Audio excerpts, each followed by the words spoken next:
교과서를 읽으며 촌락이 농촌, 어촌, 산촌으로 분류되는 것을 알게 되었어요. 촌락을 분류하는 기준은 무엇일까요?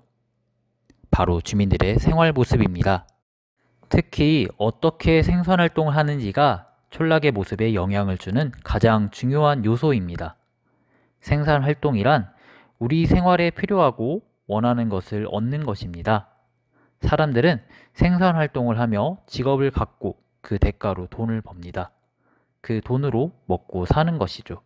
즉, 촌락은 자연환경을 주로 이용하여 생산활동을 하며 살아가는 지역입니다. 첫 번째 질문 나갑니다. 촌락의 생활에서는 이것이 왜 중요할까요? 이것은 무엇일까요? 이어지는 영상을 보며 생각해 봅시다.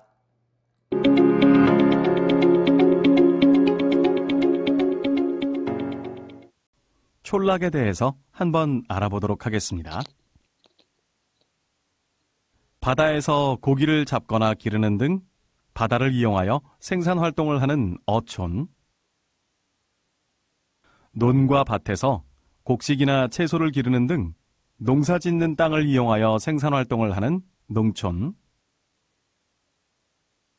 산에서 나무를 기르고 베거나 산나무를 캐는 등 산을 이용하여 생산활동을 하는 산지촌.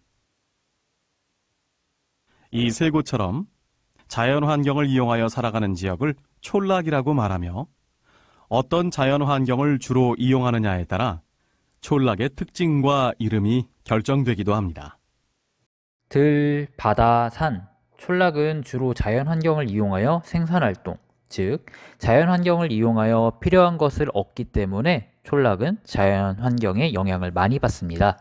그래서 계절이나 날씨에 따라 생활 모습이 많이 달라집니다. 농사를 지으려면 봄에는 씨 뿌리고 여름에는 잡초 뽑고 병충해도 맞고 가을에는 추수하고 겨울에는 쉬겠죠. 작물이 계절에 맞춰 자라니까요.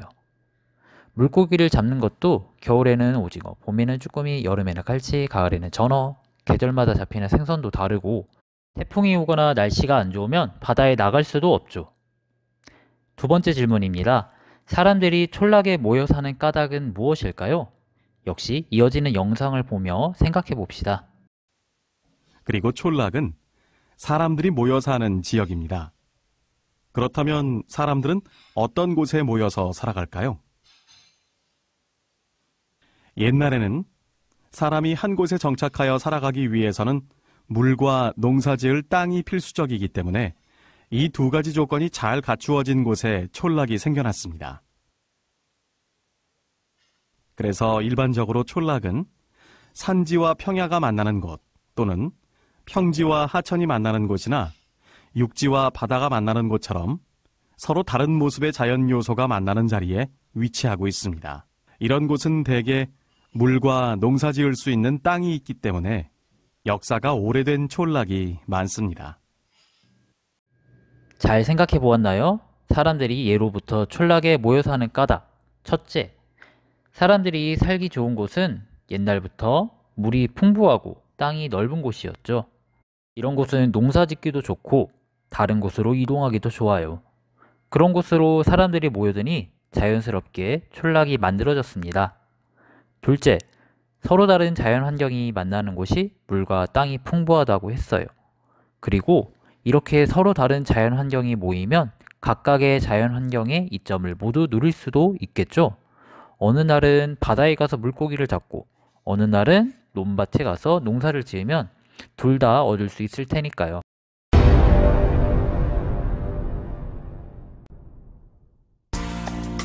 먼 옛날 도래는 모내기철이면 농촌에서 흔히 볼 수 있는 풍경이었다. 농촌 생활의 규율이자 공동체 조직이었던 도래는 이웃집의 일을 남의 일이 아닌 마을 공동의 일로 여겼던 한국의 오래된 풍습이다. 우리 조상들은 큰일을 할 때나 어려운 일을 당했을 때 마을 사람들이 힘을 합쳐 그 일을 돕는 것을 당연한 미풍양속으로 여겼는데 모두 마을 주민들의 협동 생활 방식이라 할 수 있다. 멸치는 잡아 올리는 게 문제가 아닙니다. 더 길고 혹독한 작업, 멸치 털이가 남았습니다. 촘촘한 그물코에서 그 작은 한 마리 한 마리를 털어내야 하는 겁니다.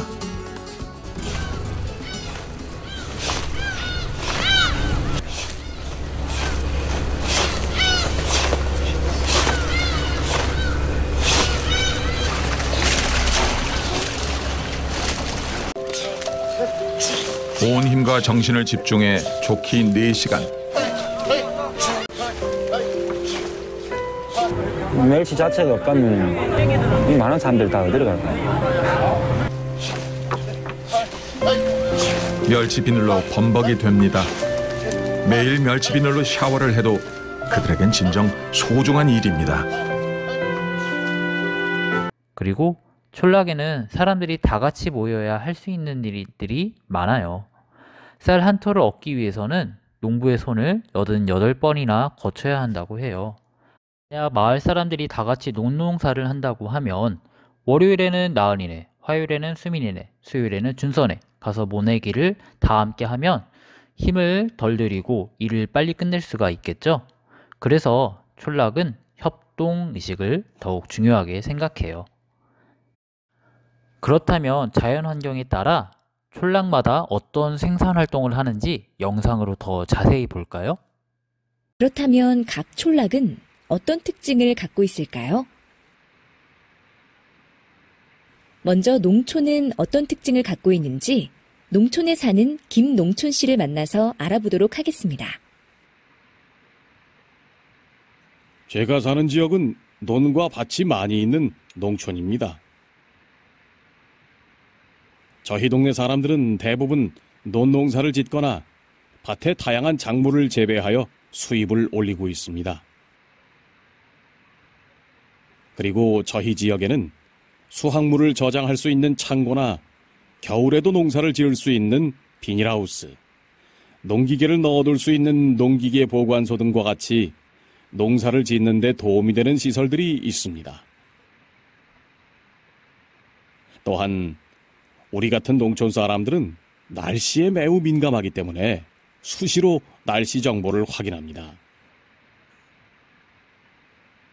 다음으로 어촌은 어떤 특징을 갖고 있는지 어촌에 사는 이어촌 씨를 만나서 알아보도록 하겠습니다. 저희 지역은 주로 바다로 이루어져 있고 대부분의 사람들이 바다 근처에 모여 살고 있습니다. 이곳에서 저는 김 양식을 하고 있지만 어떤 사람은 고기를 잡기도 하고 굴 양식을 하기도 합니다. 이처럼 대부분의 사람들이 바다에서 얻은 것을 팔아서 생계를 유지합니다. 그리고 농촌보다는 적긴 하지만 농사를 짓고 사는 사람들도 있습니다. 그리고 저희 지역에서는 잡은 고기나 수확한 것들을 사고 파는 시장을 볼 수 있고 배를 세워둘 수 있는 항구도 볼 수 있습니다. 그리고 잡은 고기를 손질하거나 말리는 모습도 쉽게 볼 수 있습니다. 마지막으로 산지촌은 어떤 특징을 갖고 있는지 산지촌에 사는 산지촌 씨를 만나서 알아보도록 하겠습니다. 저희 지역은 앞에서 말씀하신 분들과는 다르게 산이 아주 많습니다. 저희 지역 사람들은 저와 같이 버섯을 재배하거나 나무를 베어서 팔기도 합니다. 그리고 계절에 따라 산에서 나무를 캐거나 양봉을 하시는 분들도 있습니다. 표에 나온 것 말고도 닭을 한꺼번에 많이 키우거나 꽃을 키우거나 목장을 하거나 꿀벌을 길러 꿀을 얻는 등 다양한 생산 활동을 각 촌락마다 하고 있습니다. 중요한 것은 모두 자연 환경에 영향을 받는다는 것입니다.